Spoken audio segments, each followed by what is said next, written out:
स्वामी समर्थ. सर्व स्वामी भक्तांचं आपल्या यूट्यूब चॅनलवरती सहर्ष स्वागत आहे. आज आपण जाणून घेऊयात मांसाहार करून धार्मिक कार्य व देवाची सेवा व इतर कोणतंही कर्म करता येतं का नाही, हे आपण आज या व्हिडिओतून जाणून घेऊया.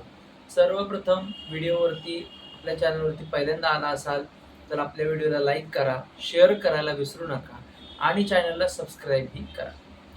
आता पहिला मुद्दा असा आहे की मांसाहार करून आपण धार्मिक कार्य कोणतंही केलेलं चालतं का नाही. तर ह्याचं उत्तर मी तुम्हाला असं देईन की तुम्ही जर का मांसाहार करत असाल आणि धार्मिक कृत्य धार्मिक कार्य जर तुम्ही करत असाल, जसं देवाची सेवा करत असाल, पूजा करत असाल, तर तुम्हाला नक्की ती पूजा फलित होते का? तर हो, ती पूजा तुम्हाला फलित होते. मनुष्य देह हा कोणतं अन्न खावं आणि कोणतं अन्न नाही ह्याच्यावर कोणताही प्रतिबंधक नाही. मांसाहार करून तुम्ही सुद्धा देवाची सेवा करू शकता. फक्त एवढा काही नियम असे आहेत की मांसाहारी व्यक्ती हा देवाची सेवा करू शकतो, पण नॉनव्हेज खाल्ल्यानंतर मांसाहार केल्या केल्या तुम्ही देवाची सेवा करू शकत नाही, कारण की ती गोष्ट वज्र आहे. मांसाहार करणारा व्यक्ती देवाची सेवा करू शकतो, पण मांसाहार केल्या केल्या तुम्ही देवाची सेवा किंवा कोणतेही धार्मिक कार्य असं तुम्ही करू शकत नाही. आता मांसाहार करणारा जो व्यक्ती आहे हा नक्की कशा प्रकारे आहे किंवा त्याच्या जीवनामध्ये कशा प्रकारच्या घडामोडी असतात, म्हणजे कसं सांगितलं गेलेलं आहे की जसं अन्न तसं विचार. मग त्या पद्धतीने आपल्याला एक गोष्ट लक्षात ठेवणं गरजेचं आहे.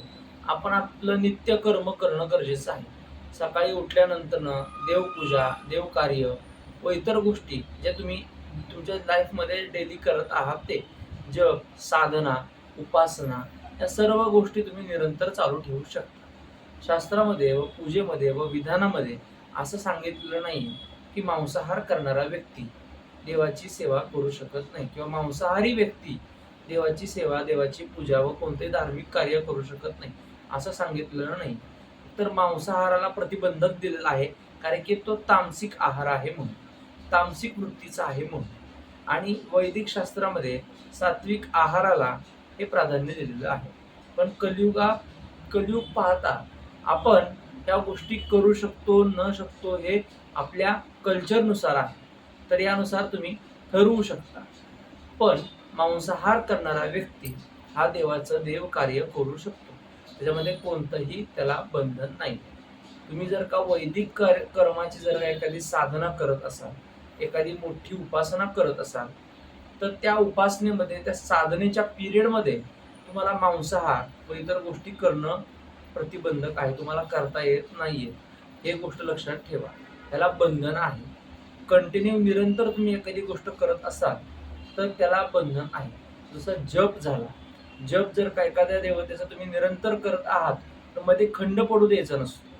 खंड पडू दिला तर त्यामध्ये इतर व्यत्यय येतात. त्यानुसारच तुम्ही जर का मांसाहार करत असाल तर तुम्ही ह्या गोष्टीचं पालन करणं गरजेचं आहे. ह्या गोष्टी तुम्ही लक्षात ठेवणं गरजेचं आहे. तुम्हाला दिलेली माहिती जर का आवडली असेल तर आपल्या चॅनलला लाईक करा, शेअर करा आणि सबस्क्राईब करायला विसरू नका. तुमचं एक लाईक खूप मोटिवेशन द्यायचं कार्य करतं. श्री स्वामी समर्थ. भेटूयात पुढच्या व्हिडिओमध्ये.